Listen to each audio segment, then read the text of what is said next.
Kenya, like many other African nations, grapples with the complex web of challenges in pursuit of food security. The rapid population growth coupled with the unpredictable climatic patterns has exerted immense pressure on the country's agricultural sector.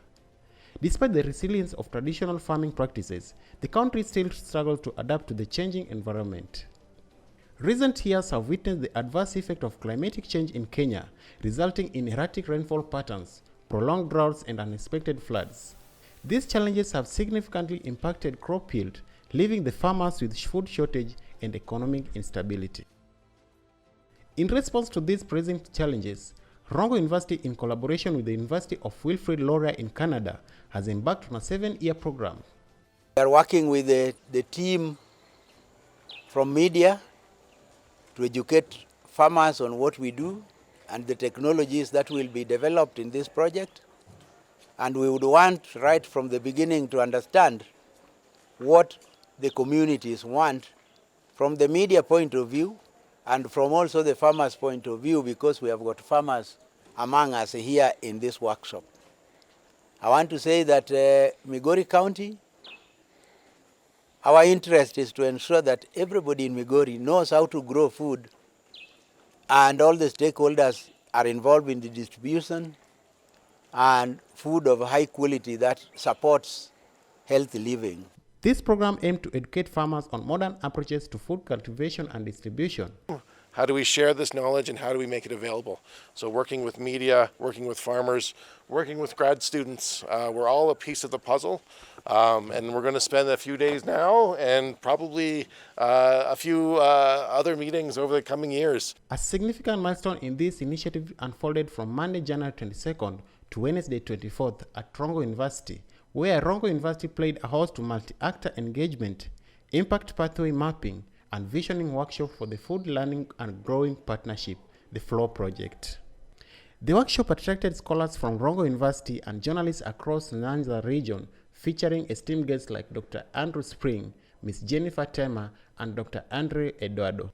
The event began with the official opening and warm welcome by Professor Samuel Gudu, the Vice Chancellor of Rongo University. Dr. Andrew Spring and Ms. Jennifer Tema provided an overview of the FLOW project, sharing insight into the work in NWT Canada.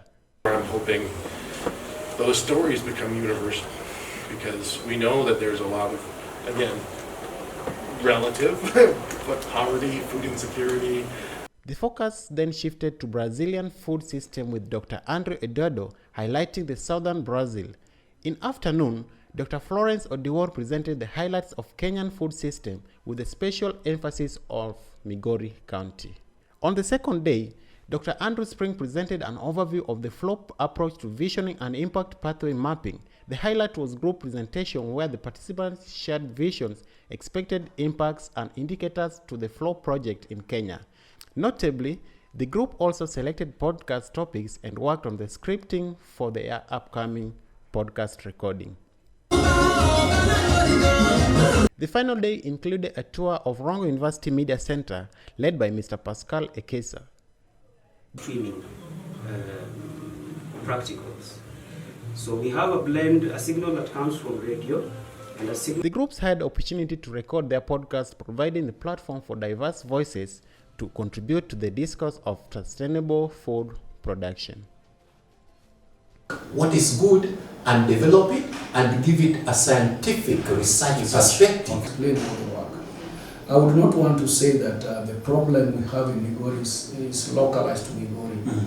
It is actually our educational system that has led us to where we are, because we learn so much about the European farming, we learn so much about things that are not relevant to us. And so when you talk of hybrid, where did it come from? It came from the West. But yeah, FLOW would be about building a sustainable regional food system. So helping to connect all these food actors and community members and leaders to get everybody on the same page, to have these discussions and to help everybody move forward together, right? So we're not duplicating anymore. We're using the media for education and engagement, making sure everyone feels like they're part of the process. Because what I've heard from my colleagues here is that, there are some... The FLOW project stands as a beacon of hope fostering partnerships that transcend borders and cultures with the aim of creating more sustainable and resilient food system for the future.